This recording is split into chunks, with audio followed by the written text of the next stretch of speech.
Europe জুড়ে ইসলামী পোশাক নিয়ে বিতর্ক নতুন নয়, তবে এবার বড় পদক্ষেপ নিয়েছে ইতালি। দেশটির সরকার আনুষ্ঠানিকভাবে ঘোষণা দিয়েছে প্রকাশ্যে বোরকার বা নিকাব পরা সম্পূর্ণ নিষিদ্ধ।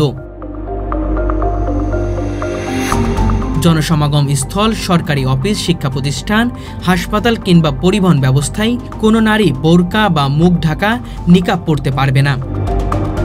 ইতালির স্বরাষ্ট্রমন্ত্রী এক সংবাদ সম্মেলনে জানিয়েছেন, নিরাপত্তা ও সামাজিক সমন্বয়ের স্বার্থে এই সিদ্ধান্ত নেওয়া হয়েছে। তবে এই ঘোষণার সঙ্গে সঙ্গে দেশ জুড়ে শুরু হয়েছে ব্যাপক সমালোচনা বিতর্ক।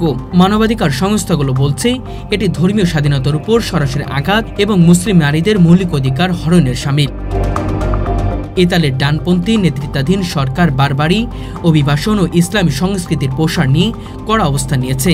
প্রধানমন্ত্রী সালভিনির নেতৃত্বাধীন প্রশাসন দাবি করছে, মুখ ঢেকে রাখার পোশাকের কারণে অনেক সময় নিরাপত্তা বাহিনীর পক্ষে অপরাধী শনাক্ত করা কঠিন হয়। এই আইনশৃঙ্খলার স্বার্থে এই সিদ্ধান্ত অপরিহার্য। সরকার আরও জানিয়েছে, এটি কেবল ধর্মীয় পোশাক নয়, যে কোনো মুখ ঢাকা পোশাকের উপরেও প্রযোজ্য হবে। কিন্তু সমালোচকরা বলেছেন, এই যুক্তি কেবল অজুহাত মাত্র। মূল লক্ষ্য মুসলিম সমাজকে চেপে রাখা। ইউরোপের বিভিন্ন দেশে বোরকা নিষিদ্ধকরণে সাধারণ ইসলাম বিদ্বেষী রাজনৈতিক অংশ হিসেবে দেখা হয় এবং ইতালির ক্ষেত্রেও সেটি প্রযোজ্য হচ্ছে বলে মত দিচ্ছেন বিশেষজ্ঞরা। অন্যদিকে মুসলিম সংগঠন ও সমাজকর্মীরা বলেছেন, বোরকা বা নিকাব ধর্মীয় অনুসারে একটি অংশ, যা কোনোভাবেই নিরাপত্তার জন্য হুমকি নয়।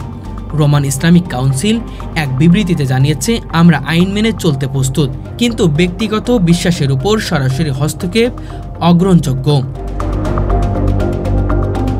তারা এই সিদ্ধান্তের বিরুদ্ধে আদালতে যাওয়ার ঘোষণা দিয়েছে। মুসলিম নারীদের অনেকেই সংবাদ মাধ্যমে জানিয়েছে, এই নিষেধাজ্ঞা তাদের সামাজিক জীবনে ভয় ও অনিশ্চয়তার সৃষ্টি করবে। অনেকে আশঙ্কা করেছেন, এই আইনের ফলে ইতালিতে মুসলমানদের বিরুদ্ধে ঘৃণা ও বৈষম্য আরও বাড়বে। ফ্রান্স, বেলজিয়াম ও নেদারল্যান্ডের পর এবার ইতালিতে সেই তালিকায় যোগ হলো। তবে ইউরোপীয় মুসলিম সমাজের সঙ্গে মূলধারার সম্পর্ক আরও জটিল হয়ে উঠবে বলে ধারণা করা হচ্ছে। ধর্মীয় স্বাধীনতা ও নিরাপত্তার ভারসাম্য নিয়ে বিতর্ক যেমন গভীর হচ্ছে, তেমনই সিদ্ধান্তের সামাজিক প্রভাব দীর্ঘমেয়াদী হতে পারে।